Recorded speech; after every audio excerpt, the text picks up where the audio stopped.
when the other man's wife actually showed up at my door. Uh-oh. Sounds like a woman who did some digging. The doorbell rang at 11:47 a.m. on Monday while I was working from home. A strange woman stood at my door with an envelope. She said my wife was sleeping with her husband. The envelope contained photos, my wife getting into his car, then entering an apartment building together. Timestamps showed 93-minute visits. Damn. Every Monday and Wednesday for 4 months. The woman's name was Patricia. Her husband worked at the same law firm as my wife. She hired an investigator after noticing changes. New gym memberships, phone passwords, so-called fake work emergencies, the same changes I saw. My wife had started leaving for work at 6 a.m., coming home around 9 p.m. What's that, 15 hours? Her phone suddenly needed a password for security reasons, which was bullshit. She joined an expensive fitness studio, but her gym bag never moved from the same spot by the door. Patricia's investigator had documented everything. The apartment they used was a furnished rental paid in cash. My wife would park 3 blocks away and walk. They met twice a week during supposed client meetings. Damn, they didn't give a damn. Patricia and I sat at my kitchen table comparing timelines. Her husband's lies matched my wife's exactly. Both claimed Monday, Wednesday gym sessions. Both had urgent client dinners. Both worked on mysterious cases that required absolute confidentiality. Patricia had a key to the apartment. The building manager remembered her from when she lived there years ago and made her a copy. She wanted to confront them the next day, Wednesday, one of their regular days. They always met at 12:30 p.m. Him first, then my wife 10 minutes later. The investigator had photos through the street-facing window when they forgot to fully close the blinds. After Patricia left, I checked my wife's location on our phone plan. Tomorrow her phone would show her at the office, but she'd be at that apartment. The investigator had found something else. They'd been touring apartments together, not just meeting in one, actually shopping for a place to move into. They visited 3 different complexes in the past month. When my wife came home that night, she acted normal. Heated up leftovers, poured wine, talked about depositions and court filings, mentioned her great gym class, but her gym bag had moved. Her work clothes were pristine despite claiming she'd run around the courthouse all day. She went to bed early, complaining to have a headache. I stayed up coordinating with Patricia via text. We would meet at 11:45 a.m. tomorrow. Drive to the apartment. Use her key at exactly 12:35 p.m. Patricia's investigator confirmed they were never done before 1:30 p.m. We'd have plenty of time. The apartment was in a converted Victorian building with separate entrances for each unit. Unit 2B, second floor, rear entrance. The investigator had provided detailed photos of the layout. Patricia had already driven by twice to familiarize herself with the parking situation. Street parking only. No security cameras, no doorman. Perfect for cheaters who thought they were being careful. My wife had told me she had depositions all day tomorrow. She'd already laid the groundwork for being unreachable. The opposing counsel was difficult. Phones would be off in the conference room, and she might be late coming home. The same script she used every Monday and Wednesday. I checked our credit card statements while she slept. No charges at the gym in 2 months, but plenty of cash withdrawals. $75 here, $180 there. It was always the day before her supposed gym sessions. Patricia texted me about her husband's withdrawals. It was crazy. Almost the same amount, same days. They were splitting the cost of their affair. The apartment rental, probably lunch afterward, maybe the wine they drank while destroying 2 marriages. Patricia had also discovered they'd attended a work conference together in Phoenix 3 months ago. Neither had mentioned that the other would be there. Why would they? My wife had called me twice during that trip, once from the airport, once from her hotel room at night. The calls were brief. She said the conference was boring, but tomorrow at 12:35 p.m., it would all end. No warning, no confrontation in a neutral space where they could control the narrative.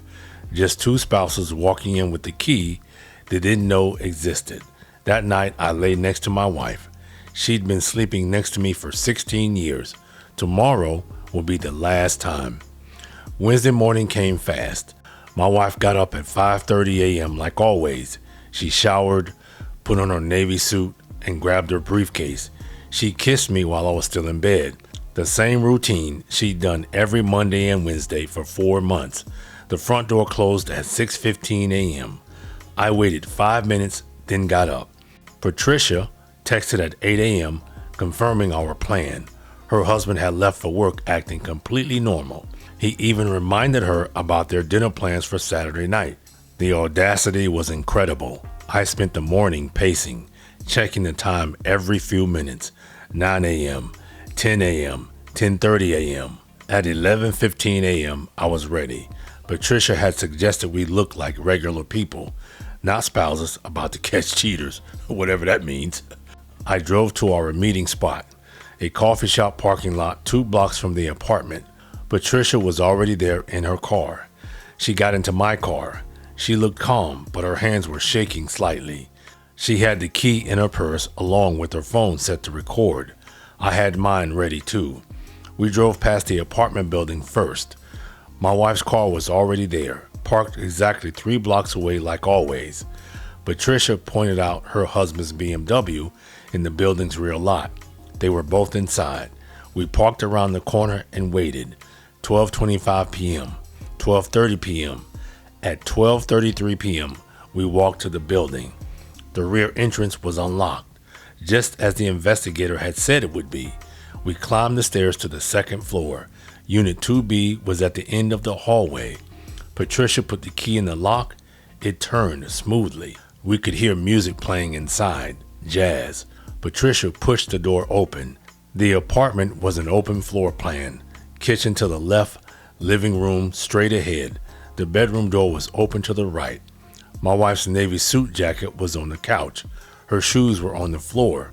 Her purse was on the kitchen counter next to an open bottle of wine. 2 glasses, both half empty. Patricia's husband's tie was draped over a chair. We could hear them in the bedroom. Patricia walked straight toward the bedroom door. I followed. They didn't hear us coming because of the music. When we reached the doorway, there they were. My wife saw me first. Her face went from confusion to recognition to complete shock in about 2 seconds. Well, I think they're both lucky that nobody had some type of a weapon. Just saying. She scrambled for the sheet. Patricia's husband just froze. Nobody said anything for what felt like forever. Then my wife started trying to explain. All I did was shake my head. She tried to say it was a mistake. Really? Patricia pulled out a folder from her purse. She threw it on the bed. Photos spelled out all the evidence of her investigator had gathered. Timestamps, dates, the apartment tours they'd taken together, the Phoenix conference, where we didn't know they were going to be there together, everything. Her husband tried to stand up, reaching for his clothes. Patricia told him not to bother. She'd already packed his things and left them on the front porch. The locks had been changed that morning while he was here. I don't know why people keep doing that. If it's a marital home, you cannot change the locks like that. Now, if there was some type of abuse or restraining order, then maybe. But just because someone cheats on you, they can't do that. My wife kept looking at me, waiting for me to say something. Patricia's husband started talking about how they could work this out, how it was just a mistake that happened twice a week for 4 months, that required a secret apartment, that involved shopping for a new place together. Patricia pulled out her phone and showed them both the video. Her investigator had recorded them looking at an apartment last week. They were holding hands and discussing furniture placement. My wife started crying, not the pretty tears from movies, ugly, gasping sobs, but she renewed her gym membership 3 months ago specifically to have an alibi. Patricia took photos of them right there, still in bed, surrounded by the evidence. For her divorce lawyer, she said. The apartment lease was in her husband's name. Patricia had found the receipts, $1,800 a month for a furnished 1-bedroom. split between them according to the cash withdrawals. That's why they needed those constant ATM visits. Both of these people are just stupid. I turned and walked out of the bedroom. Patricia followed me. We left them scrambling for their clothes. My wife kept screaming my name. I shouted back and said, "Fuck you." I went down the stairs, out the rear entrance, back to my car. Patricia got in the passenger seat. We sat there for a minute in complete silence. Then she started laughing, the kind that happens when everything is so absurd you don't know what else to do. She said her husband had actually bought her flowers yesterday for no reason, he said, just because he loved her. Now she knew it was guilt. We drove back to the coffee shop parking lot. Before getting out, Patricia handed me a business card, her divorce attorney. She already filed the paperwork 2 days ago. The confrontation was just for closure and evidence. I drove home. Her gym bag is still by the door. The lie she'd been living for months. I started packing her things.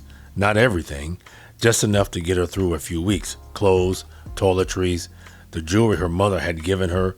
Patricia texted me an hour later. Her husband had shown up at their house demanding to be let in. She called the police. They escorted him off the property. The restraining order she'd filed was already in effect. My phone started ringing around 2 p.m. My wife. I didn't answer. She called 17 times in the next hour, left 9 voicemails.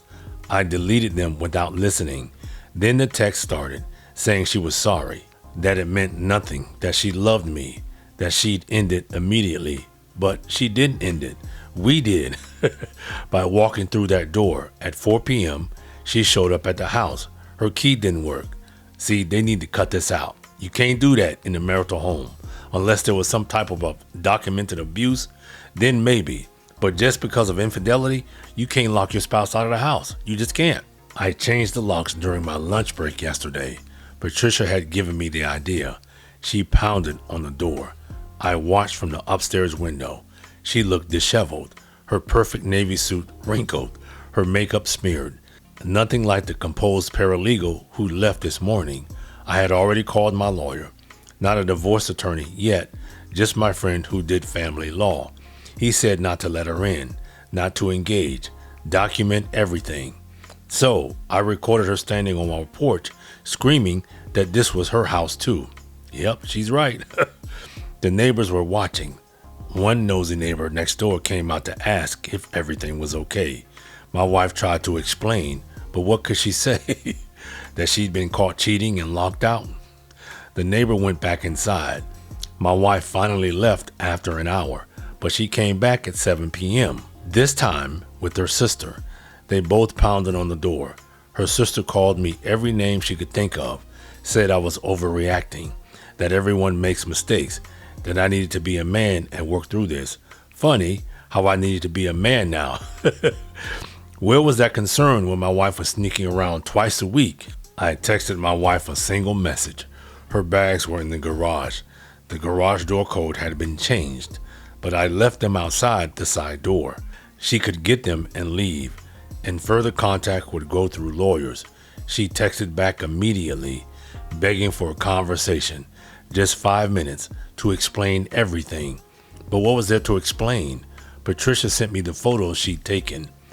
My wife and her husband still in bed, surrounded by evidence, their faces captured perfectly. The shock, the guilt, the realization that their secret was over. Patricia's husband had tried to access their joint bank account. She already frozen it, transferred half to a separate account, as her lawyer advised, left him access to his half only. He'd also discovered his credit cards were all canceled, the ones in her name at least. Patricia was thorough. She'd been planning this for 2 weeks since getting the investigator's report. Every detail figured out, every protection in place. I should have been that prepared, but I'd only had 1 day to process everything. 1 day between Patricia showing up at my door and catching them together. That night I couldn't sleep. Patricia texted me just after 2 a.m. Her husband had been fired. The firm had a morality clause in its employment contracts. My wife would probably be fired too. By morning, the entire law firm would know about their affair. Patricia had made sure of that. She sent the photos to the managing partner, not the bedroom ones, the ones of them at the apartment during supposed work hours, using company time for their affair. Friday morning, my wife showed up at my brother's house. I don't know how she found me, probably her sister, who knew my brother from family gatherings. She stood on his lawn crying. My brother told her to leave or he would call the police. She left, but she came back an hour later, this time with divorce papers. She was contesting everything, claiming I'd abandoned the marital home, claiming emotional abuse, claiming she deserved alimony. See, that's crazy. Now she's trying to retaliate with lies because he won't talk to her and he's going to divorce her. After 16 years of marriage, she is making nearly the same salary as I am. My lawyer said not to worry.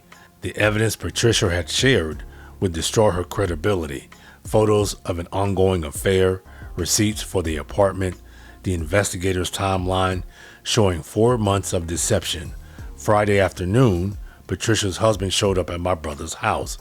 He wanted to talk man to man, but my brother pulled out a shotgun and told him to get lost. I never saw a middle-aged man move so fast. Saturday morning brought the real surprise. Another knock at my brother's door. Patricia stood there, but she wasn't alone. She had another woman with her.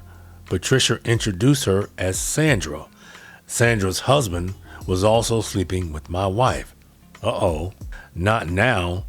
Before Patricia's husband, for 2 years, Sandra had photos too. Different apartment, different days of the week. My wife had been cheating for at least 2.5 years total, just switching partners when it got boring. Sandra's husband was a radiologist at the hospital near the law firm. They met when my wife delivered medical documents for a case. Sandra had caught them 6 months ago. Her husband had promised to end it. He did, but my wife had just moved on to Patricia's husband. Sandra had been watching my wife since then. She'd seen her with Patricia's husband. She'd been waiting for the right moment to tell me. When Patricia contacted her after finding her number in her husband's old phone records, they compared notes. My wife had pursued both men, initiated both affairs, used the same tactics. The three of us sat in my brother's kitchen, 3 betrayed spouses comparing stories. Patricia's husband and Sandra's husband had never met. They didn't even know about each other, but my wife knew. She'd been juggling affairs for years. Sandra's evidence was devastating. Her husband had saved emails my wife had sent, explicit messages and photos, plans for their future together. She told him she was planning to divorce me. That was 2 years ago, but she never filed. Just kept stringing him along while starting something new with Patricia's husband. Monday morning, my wife was fired. The firm couldn't ignore the evidence: misuse of company resources, time theft, conduct unbecoming. Her paralegal license was under review. She texted me frantically, said I'd ruin her life, that she'd lose everything, that I regret this. But I didn't do anything. Patricia had reported the fraud. Sandra had sent the emails to the law firm. My wife had ruined her own life. Tuesday was a meeting with divorce lawyers. Patricia, Sandra, and I hired the same firm. The evidence was overwhelming. My wife's pattern of deception was documented across years. Multiple affairs, financial fraud, abuse of professional position.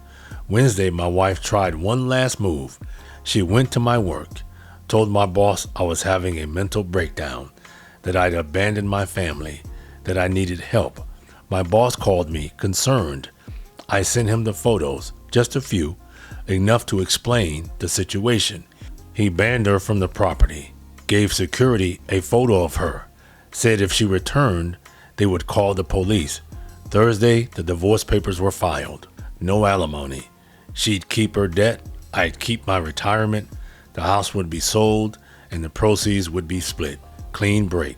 The affair with Patricia's husband had destroyed her career. The revelation about Sandra's husband destroyed her reputation. The investigation uncovered a third man from 3 years ago, a pattern spanning our entire marriage. Patricia's husband lost his job and his marriage. Sandra's husband lost his medical practice in the divorce. My wife lost everything.